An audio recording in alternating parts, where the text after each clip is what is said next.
بسم اللہ الرحمن الرحیم نحمده ونصلی علی رسولہ الکریم۔ برادران ملت،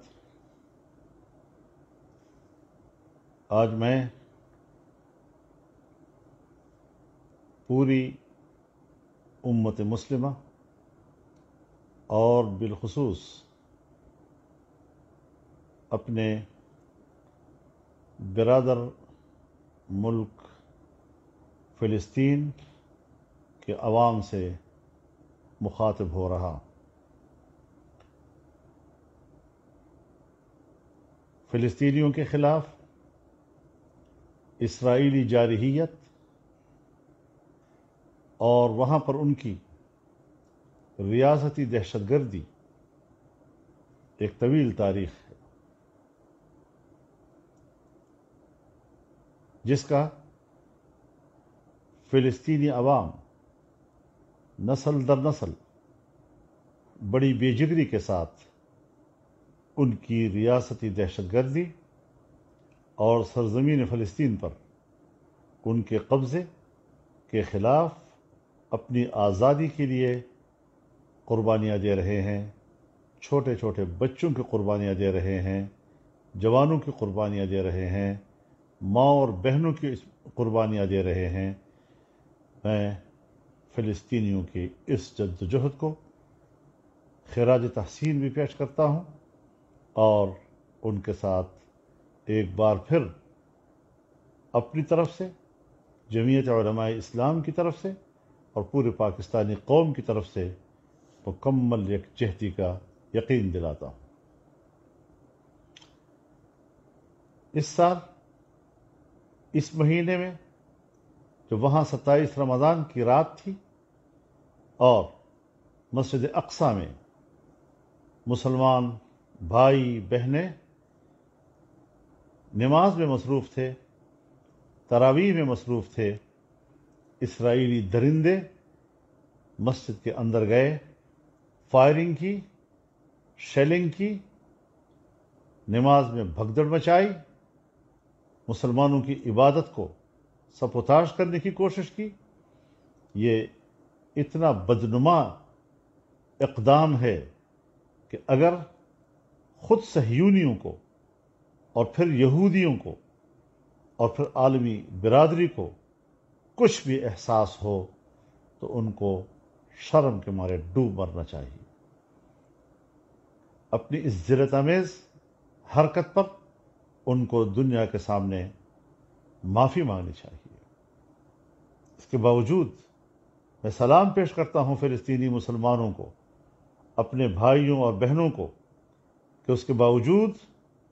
انہوں نے مسجد اقصیٰ سے تعلق نہیں توڑا، مسلسل وہاں جا رہے ہیں، نمازیں ادا کر رہے ہیں، لیکن کئی روز سے مسلسل یہ درندے وہاں مسجد میں داخل ہو کر جس طرح گولیاں چلا رہے ہیں اور جس سے تقریباً 20 سے 30 مسلمان شہید ہو چکے ہیں، سینکڑوں زخمی ہیں، اور اس طریقے سے وہاں پر جو ایک دہشت گردی کی فضا بنائی جا رہی ہے، تو ظاہر ہے کہ عالمی برادری فوری طور پر اس کا نوٹس لے۔ غزہ پر اسرائیلی بمباری اور اس کے لیے یہ جواز تلاش کرنا کہ ہمارے خلاف وہاں سے گولے برسائے گئے ہیں، میرے خیال میں یہ کوئی اقدامی عمل نہیں، بلکہ یقیناً مسجد اقصیٰ میں اسرائیلی درندگی کے جواب میں اگر کیا بھی ہے تو اسی کے حوالے سے ہوگا، لیکن اس کو بہانہ بنا کر جس طرح بے دردی کے ساتھ انہوں نے غزہ پر بمباری کی اور وہاں پر 20 سے زیادہ مسلمانوں کو شہید کیا، یہ مسلمانوں کا خون ارزاں کب تک بہتا رہے گا اور کیوں کر اس پر امت مسلمہ خاموش ہے یا خاموش رہے گی؟ میں اس موقع پر پوری امت مسلمہ کو جھنجھوڑنا چاہتا ہوں کہ اس وقت ان کی خاموشی در حقیقت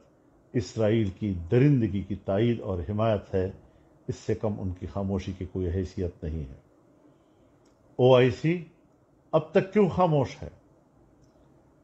اسلامی دنیا کے لیے آخر اس کا کیا کردار ہے؟ اقوام متحدہ نے ایک روایتی مذمتی بیان جاری کیا ہے، لیکن اس حوالے سے اقوام متحدہ کی سطح پر بھی کوئی مؤثر اقدام موجود نہیں ہے۔ آخر کہاں گئی انسانی حقوق کی تنظیمیں؟ اگر اسلامی دنیا میں کوئی ایک چھوٹا موٹا واقعہ ہو جائے تو یہ پوری دنیا کی انسانی حقوق کے آسمان سر پہ اٹھا لیتی ہے، لیکن جہاں اسرائیل کی ریاستی دہشت گردی اور ان کی درندگی کا نشانہ بن رہے ہیں فلسطینی نہتے مسلمان، وہاں ان کی زبانیں گنگ ہو جاتی ہیں۔ کس کی نمائندگی کر رہے ہیں؟ کیا واقعی ہم ان کو انسانی حقوق کا پاسبان سمجھیں؟ کیا واقعی ہم ان کو انسانی حقوق کا وکیل سمجھیں؟ یہ انسانی حقوق کو بیچنے والے ادارے ہیں، یہ بڑی قوتوں کے مفادات کے محافظ اور دنیا میں ناجائز قبضوں کی سپورٹ کرنے کے ادارے ہیں۔ اس حوالے سے جمعیت علماء اسلام کا موقف ہمیشہ سے بڑا واضح رہا ہے، اور دنیا جانتی ہے کہ کراچی میں 1-2 ماہ قبل جمعیت علماء اسلام نے جو ملین مارچ کیا تھا وہ تاریخ کے اوراق پر ثبت ہو چکا ہے، اور اس کے آثار کبھی مٹیں گے نہیں، اور انشاءاللہ یہ سلسلہ جاری رہے گا۔ عید الفطر کے بعد ہم پورے ملک میں اسرائیل کے خلاف مظاہروں کا آغاز کریں گے، اور میں اپیل کرتا ہوں پوری امت مسلمہ سے، اپیل کرتا ہوں پورے پاکستانی قوم سے، علماء سے، خطباء سے، کہ وہ عید کے اور جمعے کے اجتماعات میں اسرائیلی درندگی کی مذمت کریں اور اپنے فلسطینی بھائیوں کے ساتھ بھرپور یکجہتی کا اظہار کریں، اور اس کو اپنا دینی ملی فریضہ سمجھیں۔ انشاءاللہ العزیز فلسطینیوں کو یقین دلاتا ہوں کہ ہم ان کے شانہ بشانہ رہیں گے،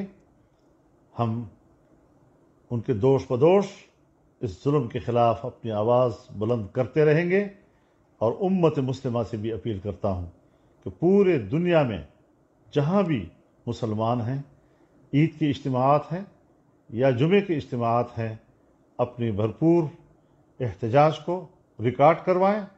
وہاں کے خطباء اور ائمہ سے اپیل ہے کہ وہ اس پر بھرپور طریقے سے احتجاج کریں، اس کی مذمت کریں، اور فلسطینی بھائیوں کے ساتھ اپنی یکجہتی کا اظہار کر کے اپنا دینی، ملی اور اسلامی فریضہ کا حق ادا کریں۔ وآخر دعوانا ان الحمد للہ رب العالمین۔